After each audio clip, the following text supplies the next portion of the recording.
Today we are going to start Chapter 9 of Harry Potter and the Sorcerer's Stone.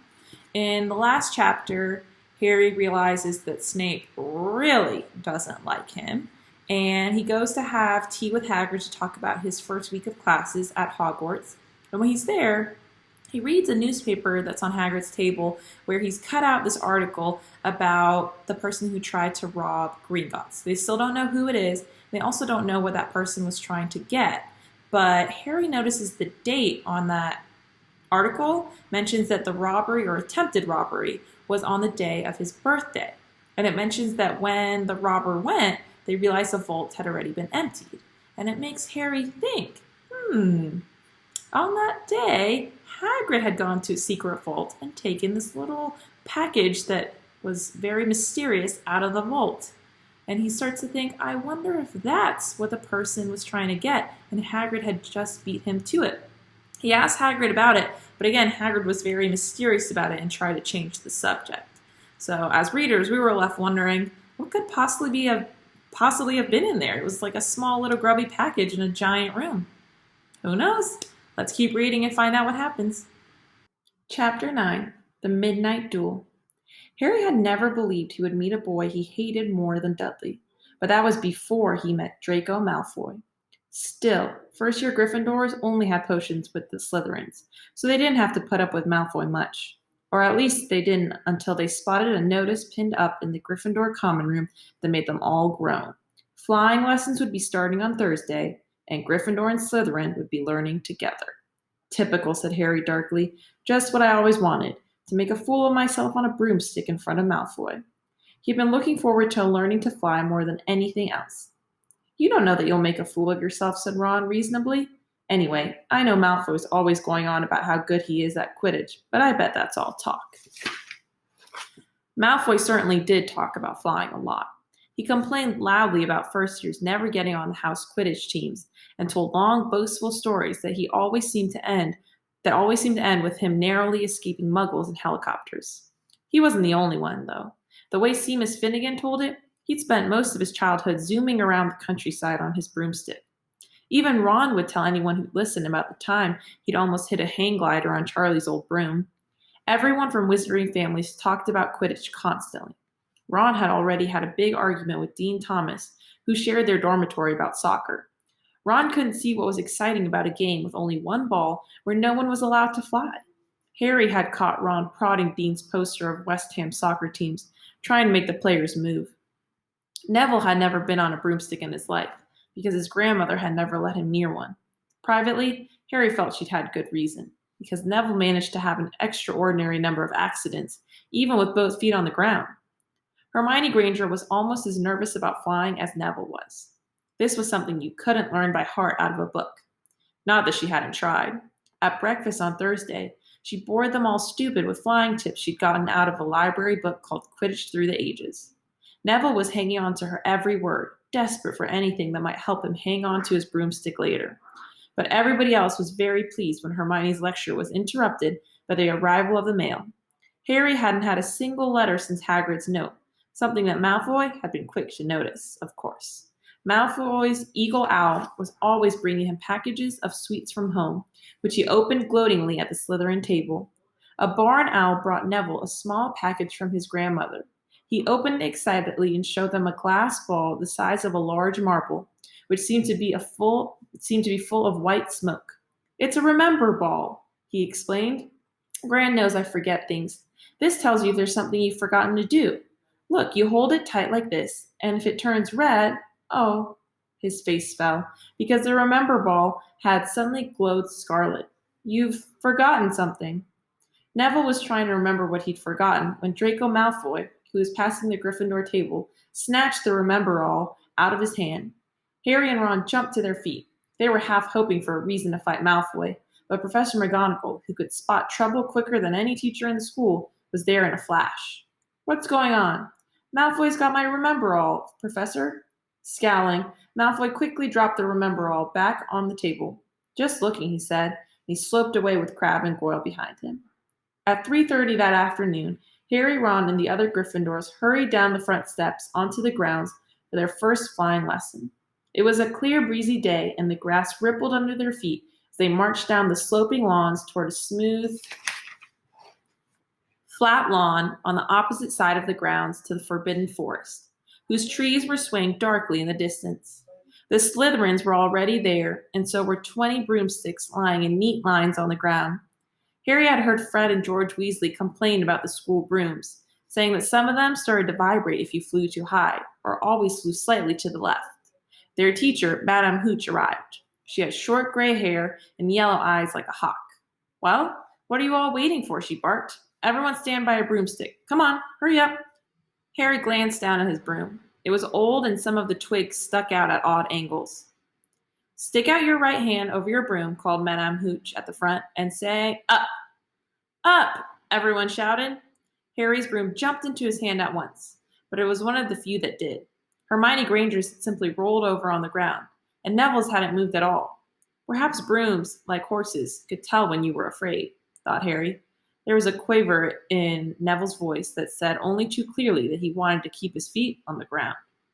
Madame Hooch then showed them how to mount their brooms without sliding off the end, and walked up and down the rows correcting their grips. Harry and Ron were delighted when she told Malfoy he'd been doing it wrong for years. "Now when I blow my whistle, you kick off from the ground, hard," said Madame Hooch. "Keep your broom steady, rise a few feet, and then come straight back down by leaning forward slightly. On my whistle. 3, 2.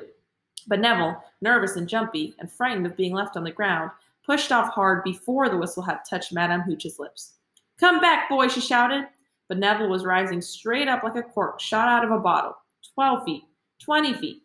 Harry saw his scared white face look down at the ground, falling away. Saw him gasp, slip sideways off the broom, and wham! A thud and a nasty crack, and Neville lay face down on the grass in a heap. His broomstick was still rising higher and higher and started to drift lazily toward the forbidden forest and out of sight. Madame Hooch was bending over Neville, her face as white as his. "Broken wrist," Harry heard her mutter. "Come on, boy. It's all right. Up you get." She turned to the rest of the class. "None of you is to move while I take this boy to the hospital wing. You leave those brooms where they are, or you'll be out of Hogwarts before you can say Quidditch. Come on, dear." Neville, his face tear-streaked, clutching his wrist, hobbled off with Madame Hooch, who had her arm around him. No sooner were they out of earshot than Malfoy burst into laughter. "Did you see his face? The great lump!" The other Slytherins joined in. "Shut up, Malfoy," snapped Parvati Patil.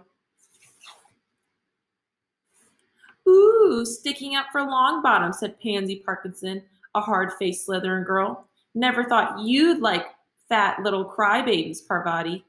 "Look," said Malfoy, darting forward and snatching something out of the grass. "It's that stupid thing Longbottom's Gran sent him."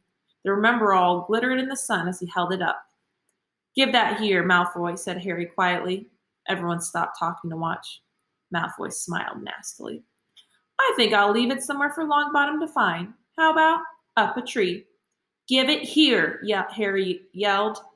But Malfoy had leapt onto his broomstick and taken off. He had him in line. He could fly well. Hovering level with the topmost branch of an oak, he called, "Come and get it, Potter." Harry grabbed his broom. "No!" shouted Hermione Granger. "Madame Hooch told us not to move. You'll get us all into trouble." Harry ignored her. Blood was pounding in his ears. He mounted the broom and kicked hard against the ground, and up he soared. Air rushed through his hair, and his robes whipped out behind him, and in a rush of fierce joy, he realized he'd found something he could do without being taught. This was easy. This was wonderful.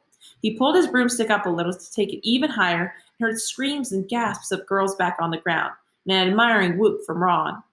He turned his broomstick sharply to face Malfoy in mid-air. Malfoy looked stunned.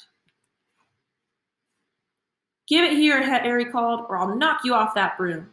"Oh yeah?" said Malfoy, trying to sneer, but looking worried.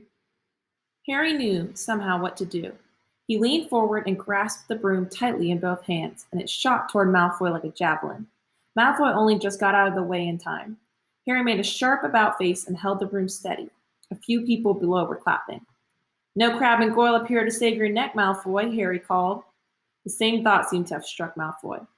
"Catch it if you can, then," he shouted, and he threw the glass ball high into the air and streaked back toward the ground. Harry saw, as though in slow motion, the ball rise up in the air and then start to fall. He leaned forward and pointed his broom handle down. Next second, He was gathering speed in a steep dive, racing the ball. Wind whistled in his ears, mingled with the screams of people watching. He stretched out his hand. A foot from the ground, he caught it, just in time to pull his broom straight, and he toppled gently onto the grass with the Remember-All clutched safely in his fist. Harry Potter! His heart sank faster than he'd just died. Professor McGonagall was running toward them. He got to his feet, trembling. Never! In all my time at Hogwarts! Professor McGonagall was almost speechless with shock, and her glasses flashed furiously. How dare you? Might have broken your neck. It wasn't his fault, Professor. Be quiet, Miss Patil. But Malfoy, that's enough. Mr. Weasley. Potter, follow me now. Harry caught sight of Malfoy, Crabbe, and Goyle's triumphant faces as he left, walking numbly in Professor McGonagall's wake as she strode towards the castle. He was going to be expelled. He just knew it. He wanted to say something to defend himself, but there seemed to be something wrong with his voice. Professor McGonagall was sweeping along without even looking at him. He had to jog to keep up. Now he'd done it. He hadn't even lasted 2 weeks. He'd be packing his bags in 10 minutes. What would the Dursleys say when he turned up on the doorstep? Up the front steps, up the marble staircase inside, and still Professor McGonagall didn't say a word to him. She wrenched open doors and marched along corridors, with Harry trotting miserably behind her. Maybe she was taking him to Dumbledore. He thought of Hagrid, expelled but allowed to stay on as gamekeeper. Perhaps he could be Hagrid's assistant. His stomach twisted as he imagined it, watching Ron and the others becoming wizards while he stumped around the grounds carrying Hagrid's bag. Professor McGonagall stopped outside a classroom. She opened the door and poked her head inside. Excuse me, Professor Flitwick, could I borrow wood for a moment? Wood, thought Harry, bewildered. Was wood a cane she was going to use on him? But Wood turned out to be a person, a burly fifth-year boy who came out of Flitwick's class looking confused. Follow me, you two, said Professor McGonagall, and they marched on up the corridor. Wood looking curiously at Harry. In here. Professor McGonagall pointed them into a classroom that was empty except for Peeves, who was busy writing rude words on the blackboard. Out, Peeves, she barked. Peeves threw the chalk into a bin, which clanged loudly, and he swooped out, cursing. Professor McGonagall slammed the door behind him and turned to face the two boys. Potter, this is Oliver Wood. Wood, I found you a secret. Wood's expression changed from puzzlement to delight. Are you serious, Professor? Absolutely, said Professor McGonagall crisply. This boy's a natural. I've never seen anything like it. Was that your first time on a broomstick, Potter? Harry nodded silently. He didn't have a clue what was going on, but he didn't seem to be getting expelled, and some of the feeling started coming back to his legs. He caught that thing in his hand after a 50-foot dive, Professor McGonagall told Wood. Didn't even scratch himself. Charlie Weasley couldn't have done it. Wood was now looking as though all his dreams had come true at once. Ever seen a game of Quidditch, Potter? He asked excitedly. Wood's captain of the Gryffindor team, Professor McGonagall explained.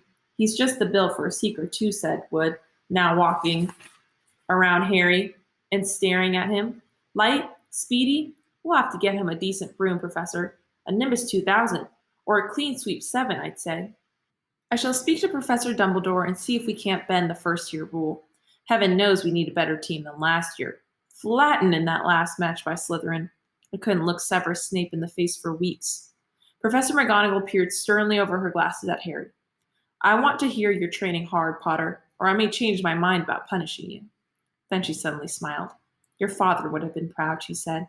He was an excellent Quidditch player himself. You're joking. It was dinner time. Harry had just finished telling Ron what had happened when he left the grounds with Professor McGonagall.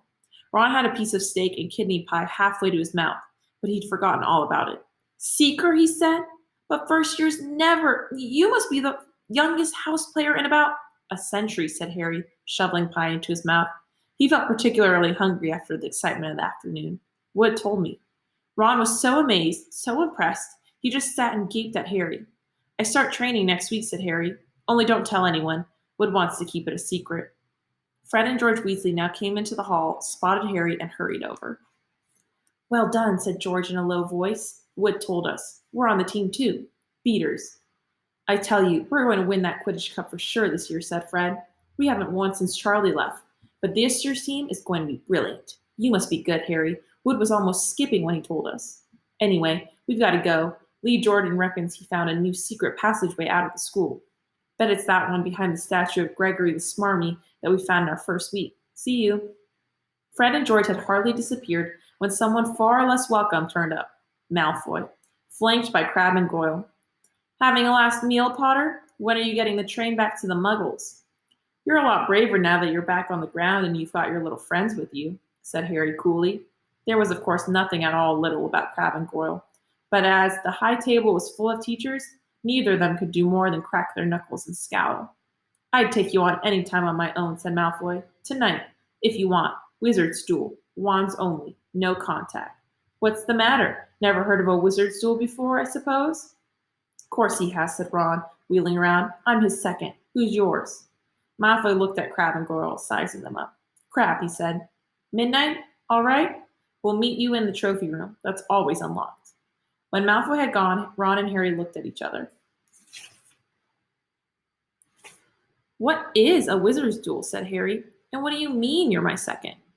"Well, a second's there to take over if you die," said Ron casually, getting started at last on his cold pie. Catching the look on Harry's face, he added quickly, "But people only die in proper duels. You know, with real wizards. The most you and Malfoy will be able to do is send sparks at each other. Neither of you knows enough magic to do any real damage. I bet he expected you to refuse anyway. And what if I wave my wand and nothing happens?" "Throw it away and punch him on the nose," Ron suggested. "Excuse me." They both looked up. It was Hermione Granger. "Can't a person eat in peace in this place?" said Ron. Hermione ignored him and spoke to Harry. "I couldn't help overhearing what you and Malfoy were saying." "Bet you could," Ron muttered. "And you mustn't go wandering around the school at night. Think of the points you'll lose Gryffindor if you're caught.